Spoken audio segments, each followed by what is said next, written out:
সূরা কাহফের শেষের দিকে আল্লাহ বলছেন যে আমি কি তোমাদেরকেও বলবো যে আমল করার দিক থেকে সবচেয়ে বেশি ক্ষতিগ্রস্ত কোন ব্যক্তি, অথচ সেই ব্যক্তি সেই সকল কাজগুলো মনে করে আজ বিশাল কাজ করে ফেললাম।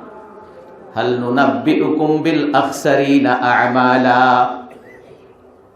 আল্লাযীনা ইয়াহসাবুনা আন্নাহুম ইউহসিনুনা সুনআ। আল্লাহ বলছেন কুল হাল নুনাব্বিউকুম বিল আখসারিনা আ'মালা, আমি কি তোমাদেরকে বলবো যে সবচেয়ে বেশি ক্ষতিগ্রস্ত কাম করে, কাজ করে, জনসেবা করে, এটা করে সেটা করে, লোক দেখা এগুলা করে, অথচ সবচেয়ে বেশি ক্ষতিগ্রস্ত যে নিজেরা মনে করছে ভালো কাজ করছি, অথচ সেটা ভালো কাজ না, অথচ সেটা কি না, ভালো কাজ না। যেমন আপনি সমাজসেবা করতেছেন কিন্তু নিয়তটার মধ্যে ঠিক নাই, লোক দেখানোর জন্য আপনি মনে করতেছেন বিরাট ভালো কাজ করতেছি, কিন্তু শূন্য, জিরো। ঠিক না বেঠিক? জিরো। যেমন সেদিন একজনের সঙ্গে দেখা হলো, তো একটা বিষয় না কথা হচ্ছিল, তিনি বলতেছিলেন, তিনি আমাদের মহল্লাতে বাড়িওয়ালা,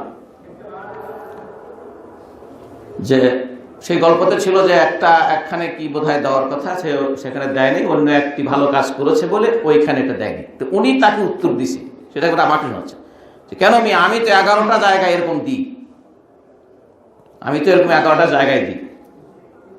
তো তাহলে বোঝাতে চাইলো উনি হয়তো তুমি একটাই দিলা না, আমি তো 11টাতে দিই, এটা ওনাকে শোনাইতেছে। যদি এটা ওনার নিয়তের উপরে, যদি উৎসাহী দেওয়ার জন্য যে ভাই আমি তো 11 জায়গায় দিই কিন্তু আপনি একটাতেই দিলেন না, এটা যদি উৎসাহের জন্য হয়ে থাকে, নিয়ত যদি ঠিক থাকে তাহলে সওয়াব আছে। আর এখানে যদি একটা প্রদর্শন ইচ্ছে থেকে থাকে তাহলে কি তার ওই যে 11টা মসজিদে দান করে অনবরত, এগুলা কি সব বরবাদ। ঠিক না বেঠিক ভাই? সব বরবাদ। কথাটা খেয়াল করেন, যদি তাকে উৎসাহিত করার জন্য যে আমি যেহেতু তাহলে আমার কথা হচ্ছে উৎসাহিত হবে, দিয়ে সে আরো ভালো কাজ করবে, তাহলে সে কিন্তু সব পাবে।